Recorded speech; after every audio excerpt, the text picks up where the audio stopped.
All right, let's talk cars here for a moment. There's a much bigger story to tell about Volkswagen than simply how they cheated emission tests.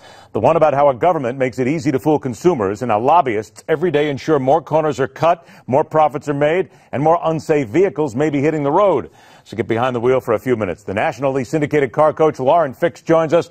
All right, Lauren, we got a couple of minutes here. Let's go ahead and get right to it. In Germany, it would seem that more likely than not, it's the government that has basically allowed Volkswagen to get away with a lot of what they did, because you've got government officials, Volkswagen CEOs. They're all connected in one way or another. So how concerned should people here in America be that you've got the government basically letting car companies get away with things that might hurt them?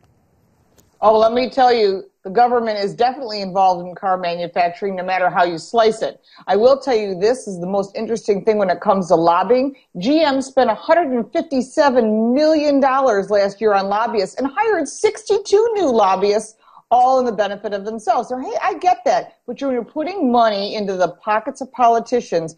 It's funny how things go your way, and you just get a very minimal fine when 124 people died. Here we have something the EPA has not even demanded, not even as of today, a recall on just shy of 500,000 VWs that supposedly don't meet EPA standards. We still don't have all the full results. And guess what? Volkswagen only spent $17 million on lobbying. Seems that they're going to get a couple $1 billion penalty. Very interesting how that works, too. Is it fair to say, though, that perhaps in Germany, Europe, other countries, it's easier for the government to break that kind of influence down, to change things to make it easier for car companies than it is here in America? Sure, and you look how many jobs it brings and how the impact of the economy. If Volkswagen were to go out of business, the whole town of Wolfsburg, Germany, which I've been there, and Autostadt, which is all under the VW Group window, would close. It would put tons of people out of business. It would be such a huge impact on their economy. Just think about every single person out of a job in the whole town, just about all the companies that support it, 700,000 jobs.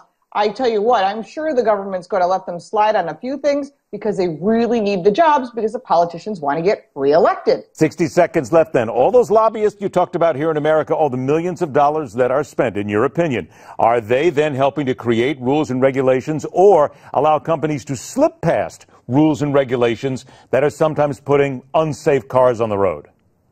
I think they're allowing them to slip past, because I believe that every manufacturer is probably doing something, as we would say in racing, is dancing in the gray areas. In other words, they're not breaking the law, but they're not really following the law, and they're not. And the EPA is equally at fault for not catching Volkswagen after all these years. So although people love these cars and they purchase these cars, now EPA is saying, whoa, wait a minute, we have to save face, and now we're going to slap you because we didn't do our job. I mean, this is just so typical government. You know, they expect everyone to police themselves unless they can make something out of it for themselves and make themselves look better. And here I'm sad. My first car was a 1963 Battleship Gray Volkswagen Beetle.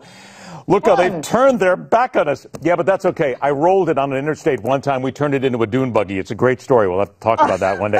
That's a story that sometimes, and here I've just made it public. We'll have to talk about that one day. Don't forget, go to laurenfix.com, learn about this, learn about cars, get Lauren's ideas on so many things to do. It's always there 24/7. Lauren, always a pleasure. Drive away nicely. Be safe. We'll talk to you next week. Thank you. All right, and we'll do the same to you as well. We're out of here. Rock on, true believers. Have a great week. We'll see you Monday right back here on the fastest 60 minutes of news. This is The Hard Line.